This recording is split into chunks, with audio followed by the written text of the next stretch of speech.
그날 아침부터 할머니는 평소보다 훨씬 피곤하고 무기력한 모습을 보여주셨다. 얼굴에 생기와 활력이 없고 힘없이 의자에 앉아 있거나 작은 일에도 쉽게 지치는 모습이 반복되었다. 주변 사람들은 단순히 나이 들면서 생긴 자연스러운 피로와 피곤함으로 치부했지만 나는 마음 한편이 계속 불안했다. 하루 종일 알아차릴 수 없었던 작은 변화들이 쌓여가는 것 같아서였다. 별다른 이상 신호도 없었기 때문에 급히 병원에 데려가야겠다는 생각보다는 잠시 휴식을 취하라고 제안하며 눈에 띄는 이상 증상이 없다는 이유로 그냥 지나쳤다. 그러나 그저 12시간이 지나서 저녁이 되었을 때 상황은 예상치 못한 방향으로 급변하기 시작했다. 할머니의 몸이 갑자기 몸 전체적으로 흔들리고 눈앞이 흐릿해지며 의식을 잃기 시작한 것이다. 식사 후 점점 더 심한 복통이 몰려오고 숨이 차올랐으며 손발이 차갑고 창백해지는 모습이 이어졌다. 손을 잡아보니 차가운 느낌이 확연했고 호흡도 매우 불규칙적이었으며 몸이 얼어붙은 듯한 긴장감이 엄습하기 시작했다. 그 순간 알게 되었다.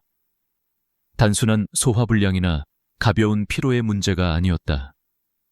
이 모든 증상은 아주 심각한 내부 장기 또는 혈관 문제의 징후임이 분명했다. 그녀를 급히 응급실로 데려갔을 때 의료진은 빠른 판단으로 혈액 검사와 함께 CT 스캔을 진행했다. 결과는 충격적이었고 모든 사람을 경악하게 만들었다.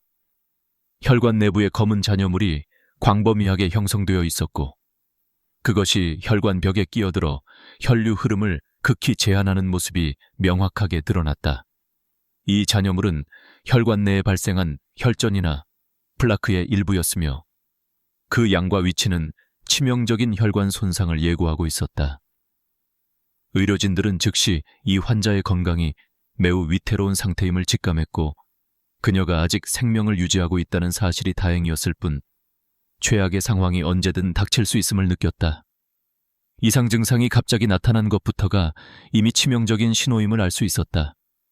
혈관 내에 형성된 검은 잔여물들은 아직 작은 크기에 불과했지만 시간이 지나면서 더 커지고 혈전을 형성하고 혈관 전체를 막아버릴 가능성은 매우 높았다.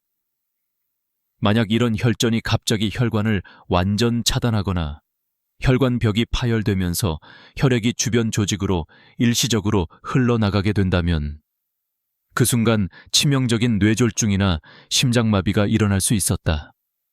더 충격적이었던 것은 이 모든 것이 흔히 우리가 매일 먹는 음식 습관과 밀접하게 연결되어 있었다는 사실이다. 특히 노인들이 매일 즐기는 가공육이나 인스턴트 음식에 포함된 첨가물과 방부제, 그리고 높은 나트륨 함량이 혈관 내부에서 서서히 잔여물과 플라크를 쌓이게 만들어 결국 치명적 혈관병의 씨앗이 되는 과정을 의료진은 설명하지는 않았지만 나는 확신했다. 매일 반복되는 무심코 먹어진 가공육 한 조각이 우리 몸속에서 어떤 치명적인 변화의 시작점이 될 수 있다는 사실을. 이 위험은 이제 단순한 건강 문제를 넘어서 갑작스러운 죽음까지 불러올 수 있는 치명적인 과정임을 깨닫게 되었고 이 순간부터 나는 이 일상적이면서도 은밀한 위협에 대해 더 깊이 파고들기로 결심했다. 며칠이 지나면서 그녀의 혈관 내에서 형성된 플라크는 급격히 증대되고 있었다. 처음에는 미세한 점처럼 보였던 플라크는 하루가 다르게 크기를 늘리며 혈관 벽에 밀착되었고 이제는 혈류를 거의 차단하는 상태에 이르렀다. 혈관 속 적색 벽지처럼 긴장감 넘치는 이 모습은 내부에서 일어나는 치명적인 변화의 시작이었다. 혈관이 좁아지고 혈전이 생성되면서 혈류는 점점 느려지고 심지어 일부 부위에서는 전혀 흐르지 않는 극단적인 정체 현상이 일어나기 시작했다.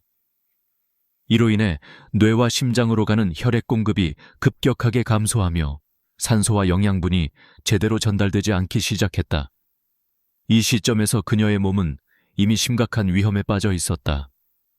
신체 각 부위의 세포들은 필요한 산소와 영양 공급이 끊기면서 손상될 위험에 노출되었으며 그녀의 얼굴은 창백해지고 피부는 차갑게 굳어졌다. 급격히 피곤했던 일상과는 달리 지금 그녀는 생존을 위한 극한의 싸움에 돌입한 상태였다. 그녀의 뇌는 산소 부족으로 인해 뇌졸중의 직전 단계를 겪고 있었고, 심장은 혈액 공급이 차단된 상태로 강하게 뛰고 있었다. 이러한 급속한 진행은 단 며칠 만에 치명적인 결과를 초래할 수 있는 수준이었다. 의사의 입장에서 감지할 수 있는 이 응급 신호는 바로 내부 혈관 변화의 신호였다. 얼마 지나지 않아 그녀의 상태는 극도로 악화되기 시작한다. 혈관이 좁혀지고 혈전이 붙어있던 위치에서 혈관 내 파열 가능성까지 높아졌다. 만약 이때 혈전이 혈관을 완전히 막거나 플라크가 파열되면 빠르게 혈액이 주변 조직으로 흘러나가며 응고작용이 급격히 진행된다.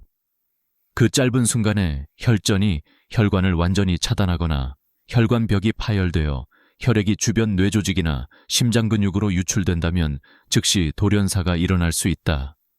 이는 우리가 일상에서 흔히 간과하는 매우 치명적인 급작스러운 혈관 폐색의 공포다. 바로 그 위험은 한치의 망설임도 허락하지 않는다. 혈관 내 플라크와 혈전의 크기, 위치, 그리고 혈관의 상태는 작은 차이로도 치명적 결과로 이어질 수 있기 때문이다. 이와 같은 상황이 얼마나 무서운지를 잘 보여주는 사례들은 의료 현장에서 너무도 많다. 간혹 수분 만에 결정적인 순간이 찾아오며 아무런 경고를 주지 않고 막연히 위험을 내포한 채 우리 몸속에서는 끊임없이 치명적인 전조 증상들이 쌓이고 있었다. 이 모든 과정이 진행되는 동안 나는 그동안 무심코 지나쳤던 작은 습관 하나가 얼마나 치명적인 건강 위협으로 돌변하는지 목격하게 되었다. 하루하루 먹었던 가공육 한 조각이 결국 혈관 내 플라크를 서서히 쌓이게 만들었고, 그로 인해 혈류는 점차 줄어들면서 내부에서 커다란 폭탄이 조용히 만들어지고 있었다. 처음에는 혈관 내부의 작은 검은 점처럼 보였던 이 플라크는 시간이 지날수록 커지고 두꺼워졌으며 마치 내부 벽에 붙어있는 적군의 방어벽처럼 단단하게 자리 잡았다. 결국 혈관 혈류의 흐름을 거의 차단하는 상태에 이르렀으며 이는 곧 일상에서 우리가 절대 눈치채지 못하는 사이에 치명적인 재앙의 싹이 자라나는 시작이었다. 혈관이 좁아지고 혈전이 만들어지면서 피가 제대로 돌지 않는 곳곳이 늘어나고 일부 부위에서는 혈류 정체로 혈액이 전혀 흐르지 않는 곳도 생기기 시작했다. 이로 인해 산소와 영양이 필요한 곳에 제대로 공급되지 않으면서 뇌와 심장, 그리고 모든 장기들이 점차 심각하게 위협받게 되었다. 피부는 하얗게 창백해지고 손발은 차갑고 힘없이 떨리며 내부 장기들은 최악의 상황을 맞이하기 직전이었다. 심장이 강하게 뛰면서도 정체된 혈류를 되돌리기 위해 필사적으로 버텨내고 있었지만 내부의 전선이 끊어지고 폭발 직전의 긴장감이 감돌았다. 만약 혈전이 갑자기 혈관을 완전히 막거나 플라크가 파열되어 혈관벽에 혈액이 터져 나오면 그녀는 그 자리에서 목숨을 잃을 수밖에 없었다. 바로 그 순간 그 가능성은 초조하게 다가왔으며 아무런 경고도 없이 치명적인 급작스런 혈관 폐색이 일어날 수 있음을 깨닫게 되었다.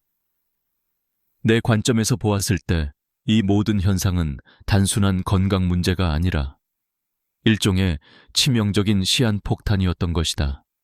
그리고 놀랍게도 이 끔찍한 과정들이 모두 우리가 매일 먹는 음식 습관과 맞물려 있다는 사실은 나를 충격에 빠뜨렸다.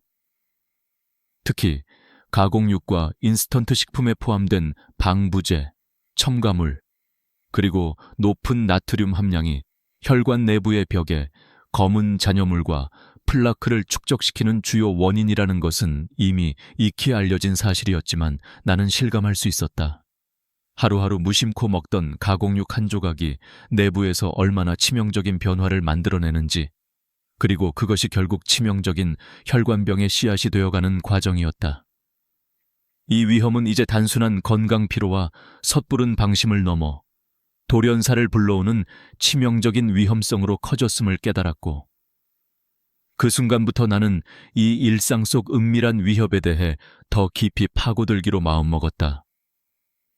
일상 속 습관 하나가 우리 목숨을 얼마나 쉽게 위협할 수 있는지, 지금 이 순간을 돌아보지 않으면 안 된다는 긴박감이 내 안에 자리 잡았기 때문이다.